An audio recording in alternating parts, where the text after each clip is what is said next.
crystals, wall plaques. Everyone has something. Or at least I think that's the case. So you actually do touch on something here by at least asking the question, oh wait, does everyone have tools? Because there are many thought processes to the use of magic that are supposed to get to the point that you don't need the tools. Basically, just that the variety of tools is there either to enhance it or to get you along the way so you understand the thought processes and, working the energies. The tools are there to help you get your brain in motion for such things, and then later on you can do such things without the tools, be it wands, wall plaques, herbs, stuff like that. For example, in my family practice, it is not going to be uncommon to see individuals who have wands for various purposes. But you might out of the gutter, not that kind of wand, not those kind of purposes. It's my family you're thinking about. But in that example, the wand is seen as an extension of us and mostly used in that wherever the wand is pointing is where our energy is going. And while, you can keep using the wand, the idea is that eventually you can just use your hands for such purposes.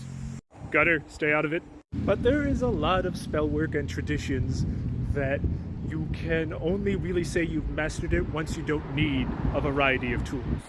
In those cases, you still have to be relatively educated on your parts of self or other such soul-like things. It's part of the reason that you're going to see a lot of spiritual circles focus on mind, body, and spirit, or some similar verbiage, because the idea is that once you've mastered everything, that's all you need. Granted, I'm not a part of the traditions that would really say that this is necessary, but I do think it's an interesting notion because of the idea of getting overly reliant on tools, especially in today's, consumerist culture about our, generic lifestyle within spirituality. But I also think going a little too far into that, people get complexes. But there is certainly a strain of thought within the magical and spiritual community that you don't need various tools or anything at all to use spell work. And I know this, for a lot of people, this might not be new information, but if you're newer or this is the first time you've really thought about this, just think about it. Alright, I'm gonna use this comment to, get one, teachable video in. And I really like the way that this comment talks about it. You use the tools for introduction, and then you know the feelings, and then you can, mentally trigger the events so that you don't need the tools later on.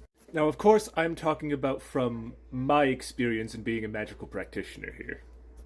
Results and other thought processes may vary, but it is important to remember that in a lot of cases, you are not going to need tools, and they are there for something. They have associations for the working.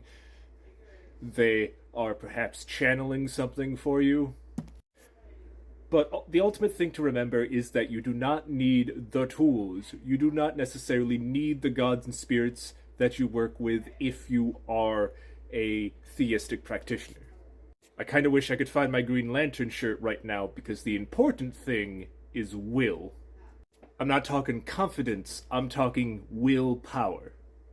The various tools and techniques are building the foundation of how the willpower expresses itself. And we'll use the two examples of, we'll say, expelling a supernatural creature like a succubus or something, and drawing something to you. Both of those require willpower. Now, you might go about those two things the same way, and that's just setting up the framework for the willpower to work. Whether we're talking about faith, specific tools, whether those be herbs or, various wands or something, it's setting up the structure for your willpower to not waver. Which, in the case of expelling a supernatural creature, it's willpower versus willpower.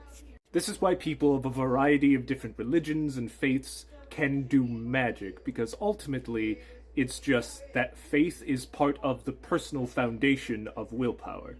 We're getting all the conversation today. Thank you for commenting.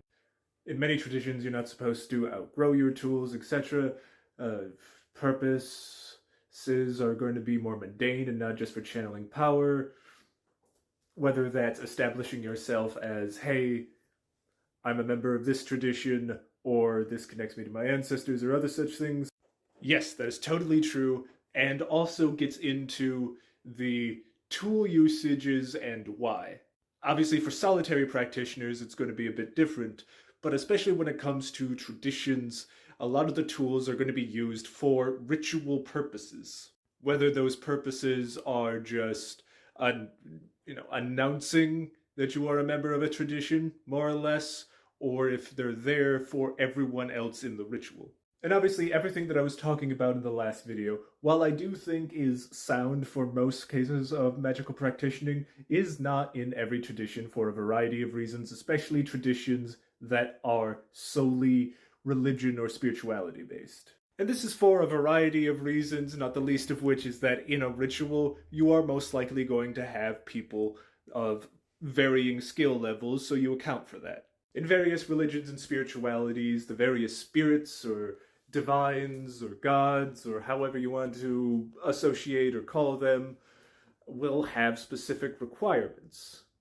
Whether that be physical requirements, as in, specific actions or offerings, or making sure that everyone can mentally trigger that, and many of them still might need those tools. This is also the case in divination. You probably can do divination without the tools, but it's going to seem a lot less legitimate for a variety of reasons. And in my experience, when it comes to divination, the client seeing the tools and everything, and how they dropped and everything, is just as important as you seeing them and deciphering them. Especially if it is something that they know about, such as runes. More than likely, everyone at least has like a basic concept of what the runes mean. If you still go to someone else for their reading, it's still going to be and you both are going to have either the same or slightly different ideas on the meanings or the interpretations, but you seeing that the runes have been thrown in such a way is going to be just as important for you interpreting them as the person you want to interpret for you. So not using tools or getting to the point where you don't need them, etc., is indeed a little bit of a case-by-case basis.